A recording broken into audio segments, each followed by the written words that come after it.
Parang kailan lang, noong Disyembre ng 2019, nagsimula ang lahat sa isang anunsyo mula sa China. Mayroon daw isang bagong uri ng sakit na parang pneumonia, isang misteryosong karamdaman na mabilis kumalat sa siyudad ng Wuhan. Sa simula, marami sa atin ang marahil hindi ito gaanong pinansin. Akala natin, isa lang itong lokal na issue, malayo sa ating mga tahanan at pamilya. Subalit sa loob lang ng ilang linggo, ang mga kaso ay dumami ng dumami, na tila apoy na kumakalat sa tuyong damuhan. Ang virus na ito, na kalaunay pinangalan ng SARS-CoV-2, ay nagsimulang maglakbay, hindi namimili ng bansa o lahi. Ang bilis ng pagkalat ay nakakagulat. Mula sa ilang kaso, naging daan-daan, naging libo-libo, hanggang sa umabot sa milyon-milyon sa buong mundo. Ang mga balita sa telebisyon at social media ay napuno ng mga imahe ng mga ospital na umaapaw sa pasyente at mga health worker na walang kapaguran. Ang dating abalang mga siyudad ay biglang tumahimik, ang mga kalye ay nawalan ng tao, at ang mundo, sa isang iglap, ay tila huminto. Ang hindi natin nakikitang kalaban ay nagdulot ng takot at pangamba, binago nito ang paraan ng ating pamumuhay at pakikisalamuha. Naging malinaw na hindi ito isang simpleng problema, ito ay isang pandaigdigang krisis na kailangan nating harapin ng sama-sama.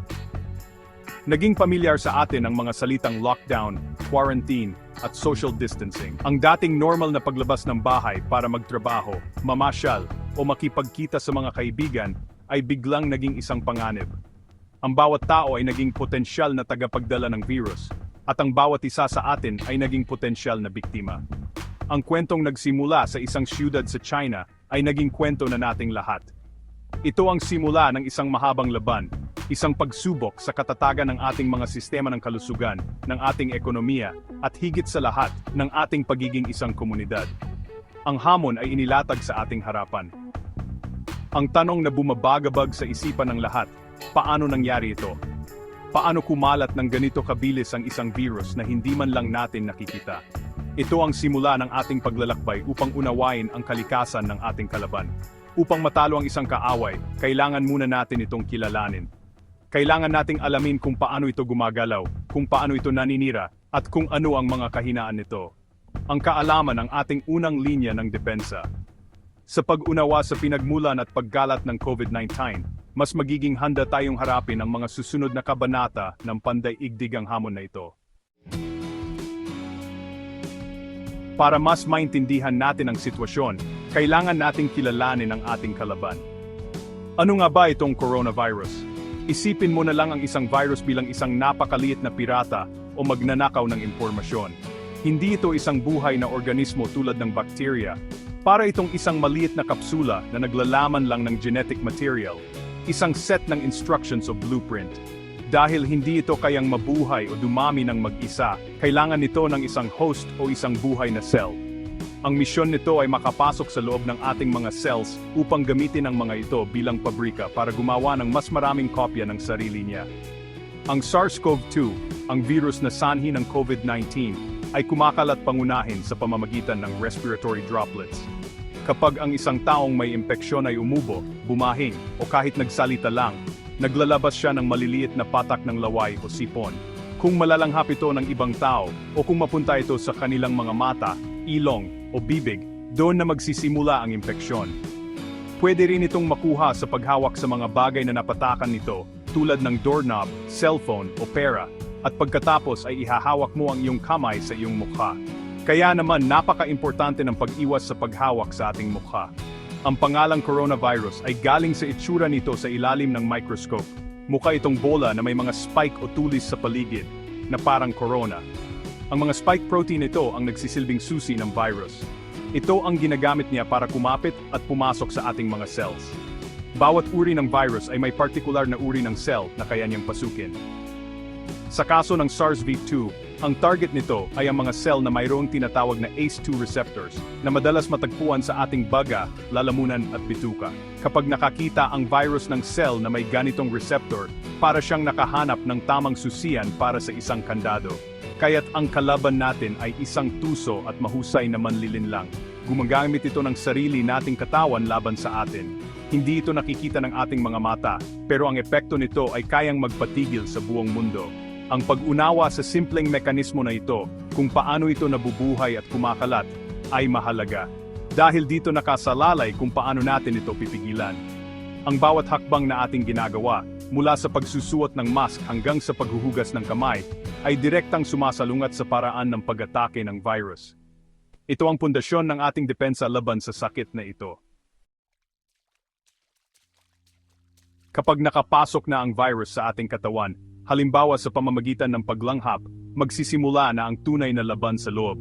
Ang unang destinasyon ng virus ay ang mga cell sa ating lalamunan, daanan ng hangin at baga. Gamit ang spike proteins nito, didikit ito sa ACE2 receptor sa ibabaw ng isang healthy cell, na parang barkong dumaong sa pantalan.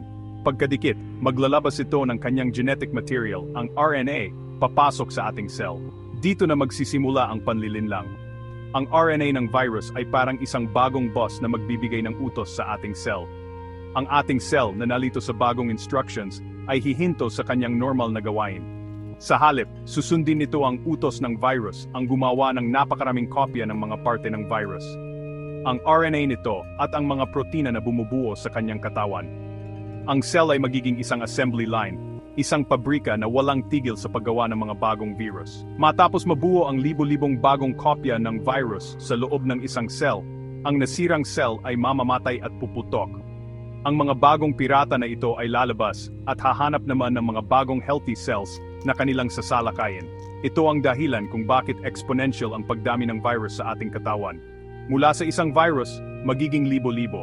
Ang libo-libo ay sasalakay sa libo-libong cells, at ang bawat isa sa mga iyon ay gagawa pa ng mas maraming virus. Sa loob lang ng ilang araw, milyon-milyon na ang virus sa katawan ng isang tao. Sa yugtong ito, maaring hindi pa nararamdaman ng tao ang anumang sintomas. Ito ang tinatawag na incubation period. Ngunit sa likod ng mga eksena, isang malaking digmaan na ang nagaganap sa pagitan ng virus at ang ating katawan. Ang prosesong ito ng pagsalakay at pagpaparami ang direktang sanhi ng pinsala sa ating mga tissue. Ang pagkamatay ng napakaraming cells sa ating respiratory system ang nagiging sanhi ng mga unang sintomas tulad ng panunuyo at sakit ng lalamunan, ubo at hirap sa paghinga.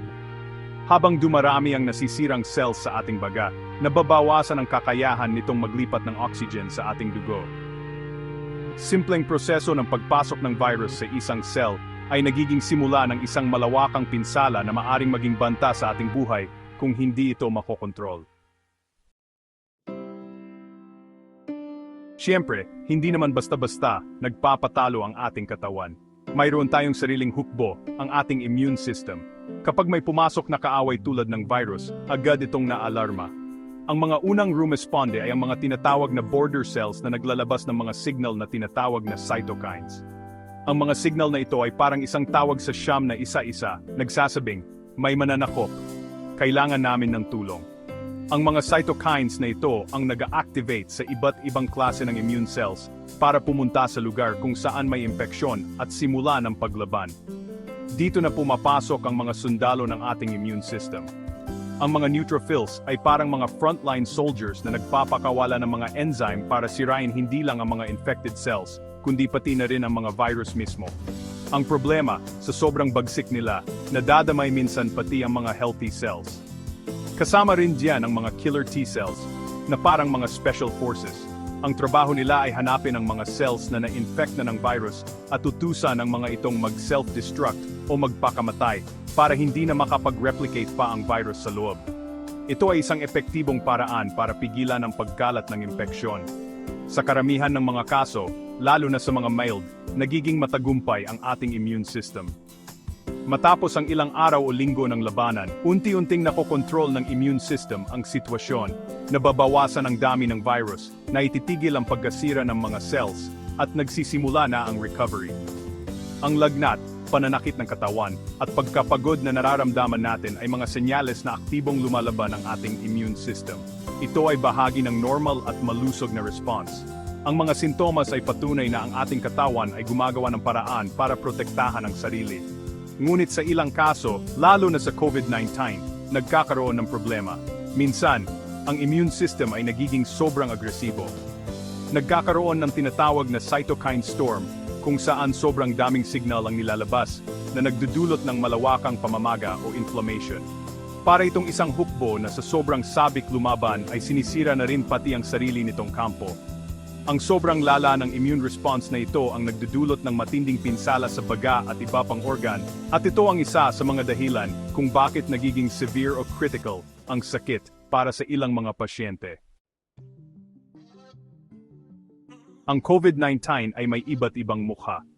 Para sa karamihan, o humigit kumulang 80% ng mga nagkakasakit, ang mga sintomas ay mild lamang. Ito ay maaring parang ordinaryong trangkaso o sipon, lagnat, ubo, pananakit ng lalamunan, at pagkapagod.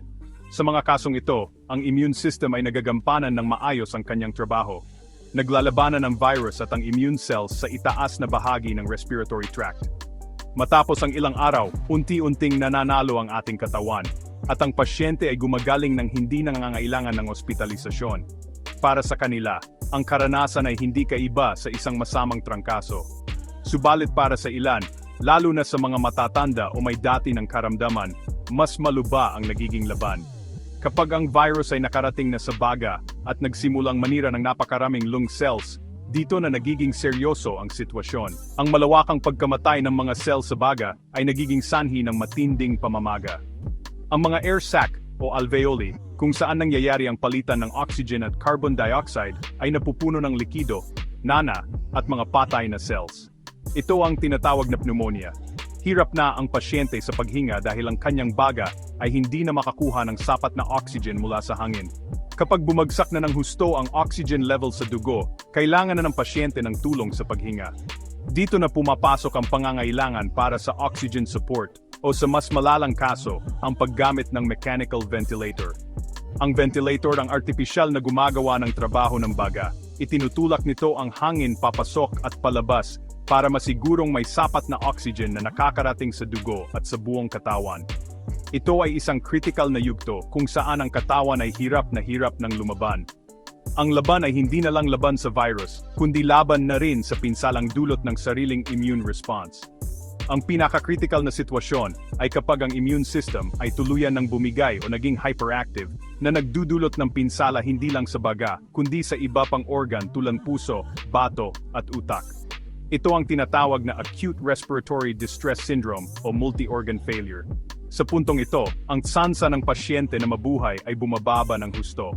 Ang isang sakit na nagsimula sa simpleng pag-ubo ay maaring humantong sa isang sitwasyong nagbabanta sa buhay. Ito ang nakakatakot na katotohanan ng COVID-19 at ang dahilan kung bakit hindi natin ito dapat ipagsawalang bahala. Madalas nating marinig ang tanong, hindi ba't parang trangkaso lang yan? Sa unang tingin, may pagkakahawig nga. Parehong viral respiratory illnesses, parehong nagdudulot ng lagnat, ubo, at pananakit ng katawan. Ngunit, kung susuriin nating mabuti, malaki ang kanilang pagkakaiba, at ang mga pagkakaibang ito ang dahilan kung bakit mas delikado ang COVID-19. Una, ang SARS-CoV-2 ay isang novel o bagong virus. Ibig sabihin, noong una itong lumabas, wala pa ni isang tao sa mundo ang may natural na immunity laban dito. Ang trangkaso naman ay matagal nang kasama natin, kaya't marami na sa atin ang mayroon ng partial immunity mula sa mga nakaraang impeksyon o bakuna. Pangalawa, mas nakakahawa ang COVID-19. Ang isang taong may trangkaso ay karaniwang nakahawa sa humigit kumulang 1.3 ibang tao. Samantalang ang isang taong may COVID-19, lalo na nung mga unang variant, ay maaring makahawa sa 2 hanggang 3 tao. Mukha itong maliit na pagkakaiba, pero sa exponential na pagkalat, napakalaki ng epekto nito. Bukod pa riyan, ang incubation period ng COVID-19 ay mas mahaba, hanggang 14 na araw, kumpara sa trangkaso na 1 hanggang 4 na araw, at maaari kang makahawa kahit wala ka pang nararamdamang sintomas. Ito ang dahilan kung bakit mas mahirap itong kontrolin. Pangatlo, at pinakamahalaga, mas mataas ang fatality rate o bilang ng namamatay sa COVID-19. Bagamat nag-iiba-iba ito depende sa edad, lokasyon, at access sa healthcare, ang datos sa buong mundo ay malinaw na nagpapakitang mas maraming namamatay dahil sa COVID-19 kumpara sa seasonal flu. Ang porsyento ng mga kaso na nagiging severe o critical ay mas mataas din. Ang kakayahan nitong magdulot ng malawakang pneumonia, ARDS at pangmatagalang pinsala sa mga organ o tinatawag na long COVID ay isang bagay na bihirang mangyari sa trangkaso. Ang bigat na dinadala nito sa ating mga healthcare system ay walang kapantay. Ang paghahambing sa COVID-19 sa trangkaso ay hindi lamang mali, kundi mapanganib. Ang pagmamaliit sa panganib na dala nito ay nagiging dahilan para hindi sundin ang mga health protocol na siyang nagpapalala pa sa pagkalat. Kailangan nating tandaan na kinailangan ng buong mundo na mag-lockdown at magpatupad ng malawakang pagbabago sa pamumuhay para lang mapabagal ang COVID-19, isang bagay na hindi natin kailangang gawin para sa seasonal flu. Ang katotohanan ito lamang ay sapat ng patunay na ang kalababan na ating hinaharap ay mas mabagsik at mas mapanlinlang.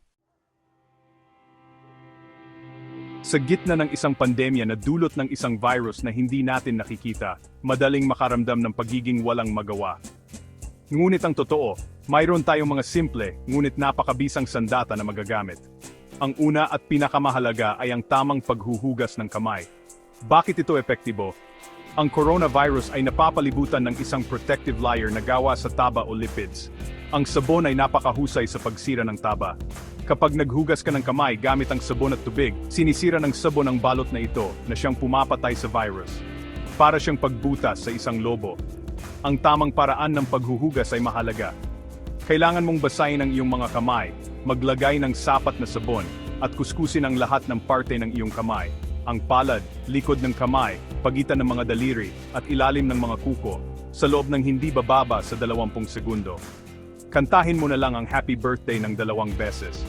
Kung walang sabon at tubig, ang pangalawang pinakamahusay na opsyon ay ang paggamit ng alcohol-based hand sanitizer na may hindi bababa sa 60% alcohol. Ang paghuhugas ng kamay ay isang simpleng gawi na kayang pumutol sa kadena ng impeksyon. Ang pangalawang sandata ay ang physical o social distancing. Dahil ang virus ay kumakalat sa pamamagitan ng respiratory droplets na lumalabas kapag tayo umuubo, bumabahing o nagsasalita, ang pagpapanatili ng distansya sa ibang tao ay isang epektibong paraan para maiwasan ang pagkalat nito. Ang rekomendasyon na manatili ng hindi bababa sa 1 metro ang layo sa iba ay base sa kung gaano kalayo karaniwang nakakarating ang mga droplets na ito bago bumagsak. Ang pag-iwas sa matataong lugar, pag-cancel sa mga malalaking pagtitipon, at pagtatrabaho mula sa bahay, kung posible, ay mga halimbawa ng social distancing. Kasama na rin dito ang pagsusuot ng face mask. Ang mask ay nagsisilbing harang o barrier. Kung ikaw ay may sakit, pinipigilan nito ang pagkalat ng iyong droplets sa hangin. Kung ikaw naman ay healthy, nagbibigay ito ng proteksyon laban sa droplets ng iba. Ang pagsusuot ng mask ay isang simpleng akto ng pagmamalasakit hindi lang sa sarili, kundi pati na rin sa mga taong nakapaligid sa iyo. Ang mga sandatang ito, paghuhugas ng kamay, social distancing, at pagsusuot ng mask ay ang ating pangunahing depensa. Hindi ito nangangailangan ng high-tech na kagamitan, kundi disiplina at pagkakaisa lamang. Habang hinihintay natin ang pagbuo at pamamahagi ng mga tunay na bakuna at gamot, mayroon tayong isang makapangyarihang kasangkapan na tinatawag na social vaccine. Ito ay ang konsepto ng pagbabago sa ating mga kilos at gawi bilang isang lipunan para mapabagal ang pagkalat ng virus. Kasama rito ang mga malawakang hakbang tulad ng community quarantine o lockdown. Bagamat mahirap at malaki ang sakripisyo, ang layunin nito ay napakahalaga, ang i-flatten the curve o patagin ang kurba ng mga kaso. Hindi nito layuning tuluyang puksain ang virus sa isang iglap, kundi pabagalin ang pagdami ng mga nagkakasakit. Bakit mahalagang pabagalin ito? Isipin mo ang ating healthcare system bilang isang highway. Kung lahat ng sasakyan ay sabay-sabay dumaan sa rush hour, magkakaroon ng matinding traffic jam. Walang makakausad. Ganoon din sa mga ospital.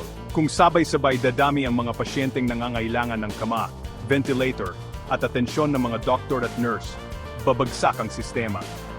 Hindi lahat ay mabibigyan ng karampatang lunas na magreresulta sa mas maraming namamatay. Sa pamamagitan ng pagpapabagal sa pagkalat, binibigyan natin ng pagkakataon ng ating mga ospital na makahinga at magamot ang bawat pasyente ng maayos. Ang quarantine at stay-at-home orders ay ang pinaka-epektibong paraan para makamit ito. Sa pamamagitan ng pananatili sa bahay, pinuputol natin ang mga posibleng daan ng virus para magpalipat-lipat mula sa isang tao patungo sa isa pa. Bawat araw na nananatili tayo sa bahay ay isang araw na binibili natin para sa ating mga siyentipiko na mahanap ng lunas, para sa ating mga pabrika na makagawa ng sapat na PPE, at para sa ating mga frontliner na makapaghanda. Ito ay isang kolektibong sakripisyo para sa mas malaking kabutihan. Ito ay isang akto ng pagkakaisa. Ang tagumpay ng social vaccine ay nakasalalay sa bawat isa sa atin. Hindi ito kayang ipatupad ng gobyerno lamang. Kailangan ang kooperasyon ng bawat mamamayan. Ang pagsunod sa mga patakaran, kahit na nakakainip o nakakabagot, ay ang ating kontribusyon sa laban na ito. Ang pagpili na huwag munang makipagkita sa mga kaibigan, ang pagpili na ipagpaliban muna ang mga selebrasyon, ang pagpili na unahin ang kaligtasan ng komunidad. Lahat ng ito ay bahagi ng ating pagiging bayani sa gitna ng pandemya. Ang pagkakaisa, ang pinakamalakas nating sandata. Matapos ang mahigit 6 na taon mula nang magsimula ang pandemya, marami na tayong natutunan. Nakita natin ang bagsik ng isang kalaban na hindi nakikita, ang bigat ng pagkawala, at ang hirap ng pagbabago. Ngunit sa gitna ng lahat ng ito, nasaksihan din natin ang galing at kataga ng sangkatauhan. Nakita natin ang mga siyentipikong nagmadali para makabuo ng mga bakuna sa loob ng record time. Nasaksihan natin ang walang sawang sakripisyo ng ating mga health workers, ang ating mga frontliners, na isinugal ang kanilang buhay para sa kapwa. At nakita natin ang ordinaryong mamamayan na gumawa ng mga pambihirang bagay para tumulong. Ngayon, sa taong 2026, bagamat marami nang nagbago at mas marami na tayong alam, ang laban ay hindi pa tapos. Ang virus ay patuloy na nag-evolve, at ang mga banta sa kalusugan ay laging nariyan. Ngunit ang pinakamahalagang aral na ating natutunan ay ang kapangyarihan ng kolektibong pagkilos. Napatunayan natin na kapag tayo ay nagsama-sama at sumunod sa agham at sa payo ng mga eksperto, kaya nating pabagalin ang isang pandemya. Ang bawat isa sa atin ay may mahalagang papel na ginagampanan, mula sa pinakamataas na opisyal hanggang sa bawat individual. Ang pag-asa ay hindi lamang isang pakiramdam, ito ay isang aksyon. Ang pag-asa ay ang pagpili na magsuot ng mask, ang pagpili na magpabakuna, ang pagpili na manatili sa bahay kapag may sakit, at ang pagpili na alagaan hindi lang ang sarili, kundi pati na rin ang mga tao sa ating paligid. Ang pandemyang ito ay nagturo sa atin na ang ating kalusugan ay magkakakonekta. Ang kalusugan ko ay kalusugan mo, at ang kalusugan mo ay kalusugan ng buong komunidad. Walang ligtas, hanggat hindi lahat ay ligtas. Ang kinabukasan ay nasa ating mga kamay. Ang kwento ng pandemyang ito ay isinusulat pa, at tayo ang mga may akda ng mga susunod na kabanata. Sa pamamagitan ng pagkakaisa, disiplina, at pagmamalasakit sa kapwa, kaya nating lagpasan ang hamong ito at bumuo ng isang mas malusog at mas matatag na mundo para sa mga susunod na henerasyon. Ang laban ay mahaba at mahirap, ngunit hanggat tayo'y sama-sama, laging mayroong pag-asa. Dahil sa huli, tayo, bilang isang nagkakaisang sangkatauhan, ang siyang tunay na solusyon.